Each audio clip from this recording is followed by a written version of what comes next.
ભોગ બને વડોદરાની સયાજી હોસ્પિટલમાં સારવાર હેઠળ બાળકીની કોંગ્રેસ નેતાએ હોસ્પિટલમાં મુલાકાત લીધી। ભરૂચના ઝઘડિયામાં 10 વર્ષની બાળકી પર દુષ્કર્મ થવાની ઘટના મામલે હાલ બાળકીની વડોદરાની એસએસજી હોસ્પિટલમાં સારવાર ચાલી રહી છે। બાળકીની હાલત ગંભીર ગણાવાઈ રહી છે, ત્યારે મધ્ય ગુજરાત કોંગ્રેસના પ્રભારી અને વિરોધ પક્ષના નેતાએ એસએસજી હોસ્પિટલ ખાતે મુલાકાત લઈ બાળકી અને તેના પરિવારજનો સાથે મુલાકાત કરી। અમિત ચાવડાએ આ મામલે રાજનીતિ નહીં કરવાની વાત કરી અને રાજ્ય સરકાર પર પ્રહારો કરતા કહ્યું કે રાજ્યમાં કાયદો અને વ્યવસ્થાની સ્થિતિ ખાડે પડી ગઈ છે। કાયદાનો કોઈને ડર રહ્યો નથી। ગૃહ રાજ્યમંત્રી પોતાના બ્રાન્ડિંગમાં વ્યસ્ત છે। વધુમાં કહ્યું કે આખા સમાજને ઝંઝોળી નાખે અને હચમચાવી નાખે તેવી ઘટનાઓ જ્યારે બને ત્યારે લોકોને પોલીસ પ્રશાસન અને સરકાર પરથી વિશ્વાસ પણ ડગી જાય છે, જે પ્રજાને સુરક્ષા આપવાની જવાબદારી સરકારની હોય। આટલું મોટું પોલીસ તંત્ર જેને કાયદો હોય તે છતાં પણ આવા દુષ્કર્મ આચરનારાઓને કોઈ પણ કાયદાનો ડર રહ્યો નથી। તેનો સ્પષ્ટ મતલબ છે કે સરકારની ગૃહ વિભાગની નિષ્ફળતાઓ ઉજાગર થાય છે। આ ઘટનાઓ કદાચ વ્યક્તિગત રીતે ગણી શકો, પણ તેને જે સમાજમાં એક પછી એક આવી ઘટનાઓ બનતી જાય છે તે દુષ્કર્મ આચરનારાઓને કોઈ પણ જાતનો ડર રહ્યો નથી તે સ્પષ્ટપણે દેખાઈ આવે છે અને સ્પષ્ટપણે સરકારની નિષ્ફળતાઓ ઉજાગર થઈ રહી છે। ત્યારે આ ગુનામાં જે પણ આરોપી છે તેને કડકમાં કડક સજા થાય, ફાંસીની સજા થાય અને દાખલારૂપ ઝડપથી ફાસ્ટ ટ્રેક કોર્ટમાં કેસ ચલાવીને દાખલારૂપ સજા થાય તો ભવિષ્યમાં કોઈ આવો વિચાર સુદ્ધા ન કરે તેવા કડક કાયદાનું શાસન પ્રસ્થાપિત થાય તેવી સરકારને વિનંતી કરવામાં આવી છે। આજે ખૂબ દુઃખ સાથે કહેવું પડે ને ખૂબ જ દુર્ભાગ્યપૂર્ણ ઘટના છે। 10 વર્ષની માસૂમ દીકરી પર જે રીતે બર્બરતા સાથે બળાત્કાર કરવામાં આવ્યો છે, જે રીતે એની હત્યા થઈ જાય એવી માનસિકતા સાથે ઈજા પહોંચાડવામાં આવી છે।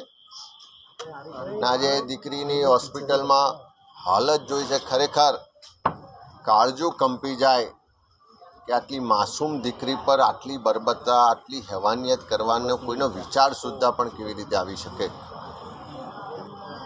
આજે ડૉક્ટર સાથે પણ વાત થઈ છે, ડૉક્ટર પ્રયત્ન કરે છે, હજુ પણ દીકરી વેન્ટિલેટર પર છે અને આપણે બધા જ પ્રાર્થના કરીએ કે સાજી સમી હસતી ખેલતી ફરી પાછી એની પરિવાર સાથે પહોંચે। પણ આવી ઘટનાઓ વારંવાર કેમ બને છે?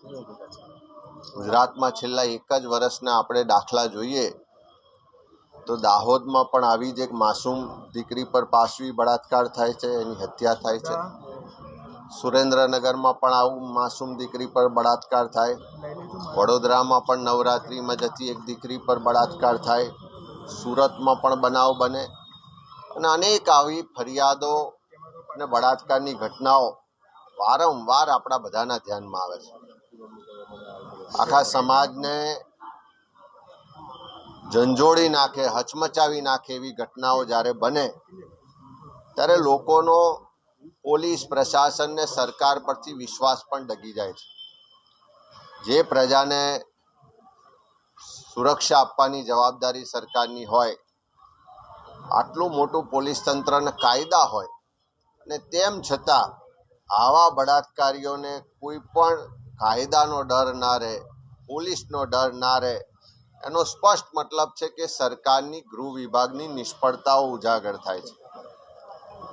આ ઘટનાઓ કદાચ વ્યક્તિગત રીતે ગણી શકો, પણ એને જે સમાજમાં એક પછી એક આવી ઘટનાઓ બનતી જાય અને બળાત્કારીઓને કોઈ પણ જાતનો ડર ના રહે, એ જાતનું વાતાવરણ જે ગુજરાતમાં નિર્માણ થયું છે એ સ્પષ્ટ સરકારની નિષ્ફળતાઓ છે।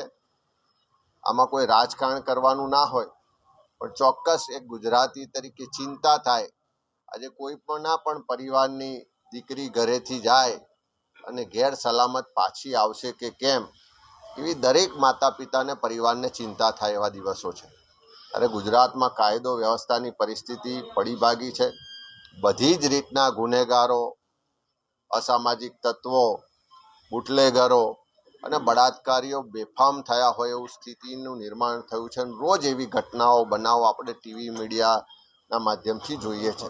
ત્યારે સરકારને વિનંતી છે કે કાયદાનું શાસન પ્રસ્થાપિત થાય, આવા બળાત્કારીઓ ફરી કોઈ પણ જાતની હિંમત કે એવો વિચાર સુદ્ધા પણ ના આવે એવો પોલીસને પ્રશાસનનો ડર ઊભો થાય અને ખાસ કરીને આ ગુનામાં જે પણ આરોપી છે એને કડીમાં કડી સજા થાય, ફાંસીની સજા થાય, દાખલારૂપ ઝડપથી ફાસ્ટ ટ્રેક કોર્ટમાં કેસ ચાલીને દાખલારૂપ સજા થાય તો ભવિષ્યમાં કોઈ આવો વિચાર સુદ્ધા ના કરે એવું કડક કાયદાનું શાસન પ્રસ્થાપિત થાય એવી સરકારને વિનંતી કરું. ગુજરાતમાં ખાલી માઇગ્રન્ટ થયેલા પરિવારો નહીં, કોઈ પણ ગુજરાતી આજે ગુજરાતમાં સલામત ના હોય એવી સ્થિતિનું નિર્માણ થયું છે.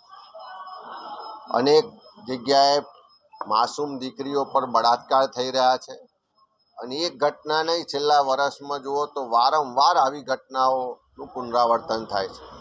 ભૂમાફિયાઓ બેફામ છે, ખનન માફિયાઓ બેફામ છે, ગુંડાઓ, બુટલેગરો, અસામાજિક તત્વો બેફામ છે અને ગુજરાતમાં જાણે કાયદાનું શાસન જ ના હોય, પોલીસ પ્રશાસનનો કોઈ ડર જ ના હોય.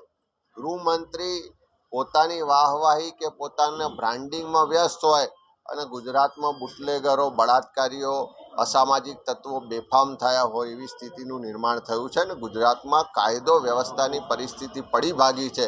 એટલે પરપ્રાંતીય નહીં, એક ગુજરાતી પરિવારને પણ પોતાની બહેન દીકરીની સલામતીની પણ ચિંતા છે અને કાયદો વ્યવસ્થાની પરિસ્થિતિ અત્યારે બિલકુલ પડી ભાગી હોવાને કારણે એક ગુજરાતી પરિવારને પોતાની સલામતી અને સુરક્ષાની પણ ચિંતા છે. આ ખૂબ દુર્ભાગ્યપૂર્ણ ઘટના છે અને આવી ઘટના કોઈ પણ પરિવાર પર થાય, કોઈ પણ પરિવારની દીકરી પર આવી બર્બરતા હેવાનિયત થાય તો હું માનું છું કે એમાં કોઈ પક્ષાપક્ષી ના હોય, જાતિ ધર્મ ના હોય, ગુજરાત કે પરપ્રાંત પણ ના હોય અને માનવતાના ધોરણે બધાએ જ આગળ વધવું જોઈએ.